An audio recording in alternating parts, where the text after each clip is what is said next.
I feel like I'm making a difference in my neighborhood, and not only my neighborhood now. At first it was my neighborhood. Now it's become more global. And I feel like I'm making a difference in what's happening. I feel like I'm empowered. I never spoke in a crowd. And from being with ACORN for 6 years, I went from saying, okay, I will make a phone call, but not too many, to I'm standing before a crowd of tens of thousands of people and speaking. I think it's all wrapped up in caring and trying to better ourselves, trying to better the world.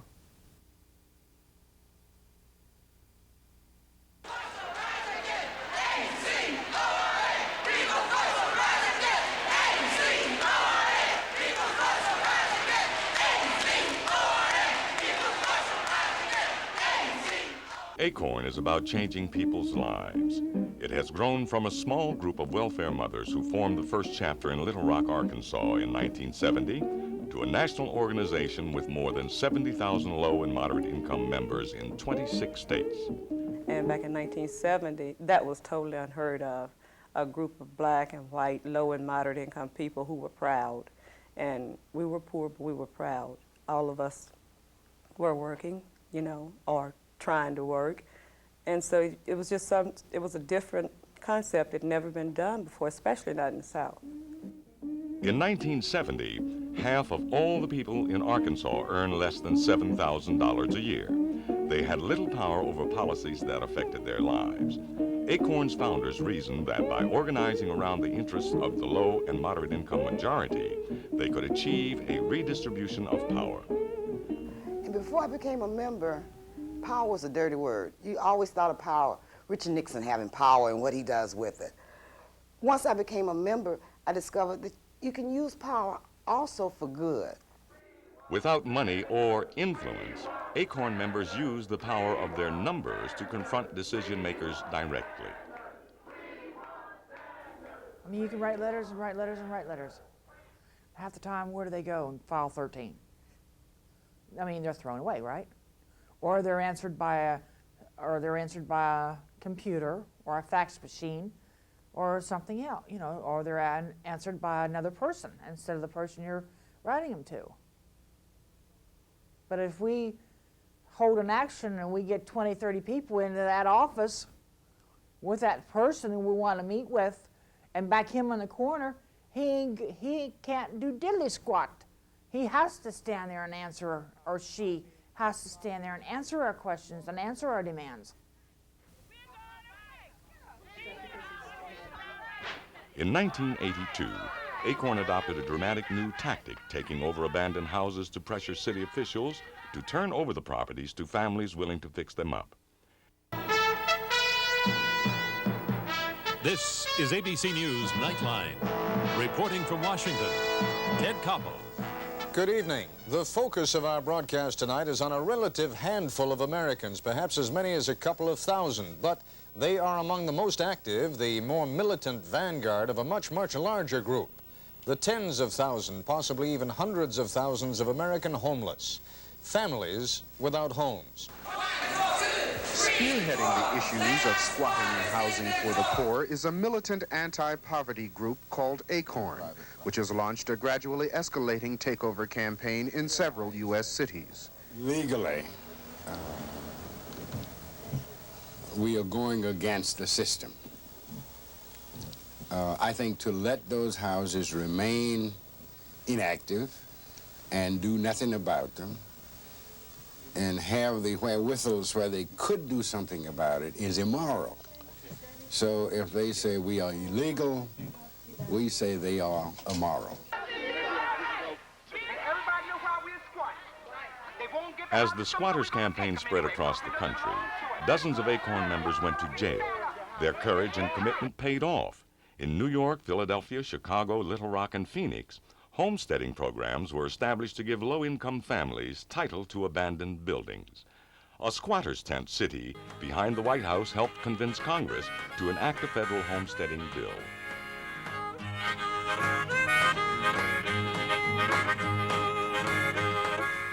A lot of groups that we network with have problems with our tactics. they believe more in a different kind of negotiation. We believe in negotiation as well, not that we don't believe in negotiation. But we also believe that in order to get something done, I've heard this saying, I believe my mother used to say it, and I've heard other people say it, the squeaky wheel gets the oil. And we know if we don't squeak really loud that we won't get heard, and we won't get the oil that we deserve and need to keep us going. Political action is another essential part of ACORN's strategy.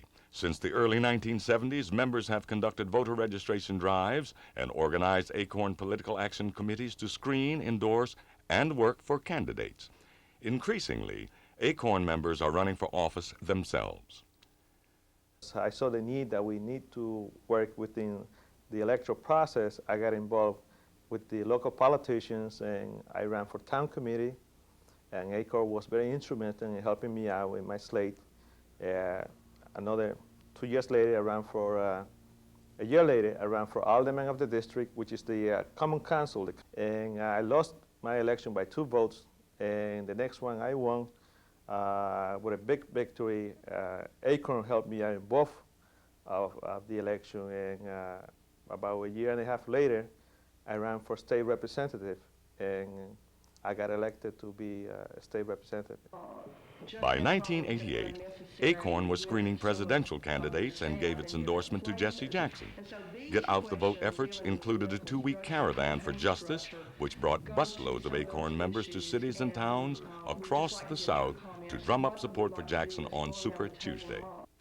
While ACORN has become an effective player in national politics and legislative campaigns, it continues to organize house by house and to take action on local concerns. Every ACORN member belongs to one of over 600 neighborhood groups. Whenever I make a pitch to someone, I say, we are the people that will put that stoplight on your corner or change the laws in Washington, D.C. We does it all. And that's important, because if you only change laws in Washington, it might not affect me, and I might not be as willing to work at it.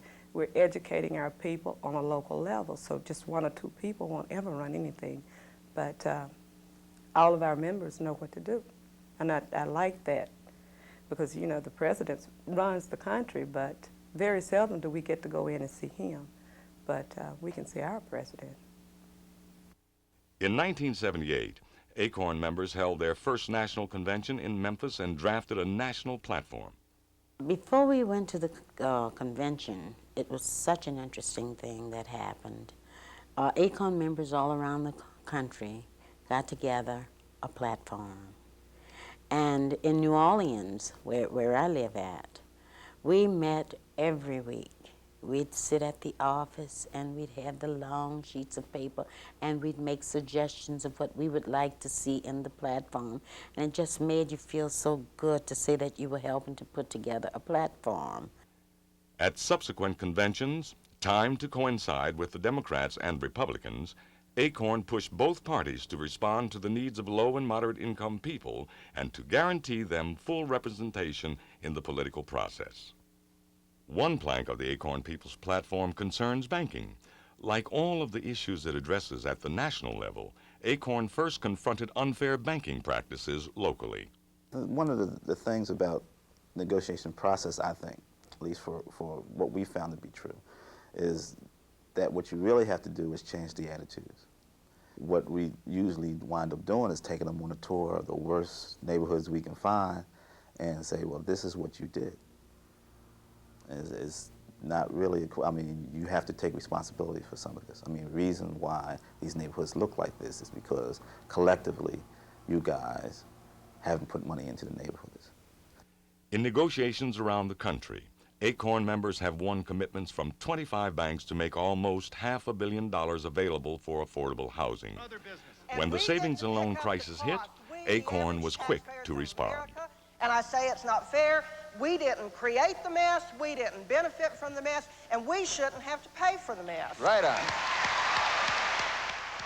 Across the country, ACORN members occupied vacant houses the federal government had acquired from insolvent thrifts, and they lobbied their representatives in Congress. The resulting bailout bill incorporated ACORN's proposals to put the savings and loan industry back in the business of financing housing.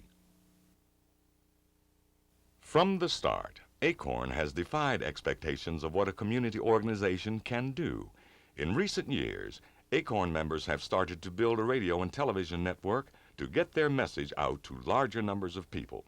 Stations are now on the air in Little Rock, Dallas, and Watsonville, California. To reach the unorganized in the workplace, ACORN founded the United Labor Unions and successfully organized workers in nursing homes, hotels, and other low-wage industries. The locals are now affiliated with the Service Employees International Union. For the future, ACORN members have a still more ambitious agenda. We're only 20 years old, so we're only kids. When you stop and think. I told somebody I had dresses in the closet older than 20 years. So we're still kids now. And if we can, in 20 years, be in 26 states, think what we can do in 50. I mean, we can, as my son said, we could take over the country. And we will. It's going to take us time, you know, nothing, it didn't get to this position overnight, and it's not going to be solved overnight. But as we give the light to more and more people, that they see that they can make a determination of where they're headed to their futures, you know, give them the power, taking back our government, you know, that's the premise of the Constitution. And I can see it, I can just see ACORN just taking everything back that belonged to the people. You know, I won't say take. I can see ACORN getting everything that has been taken from the people.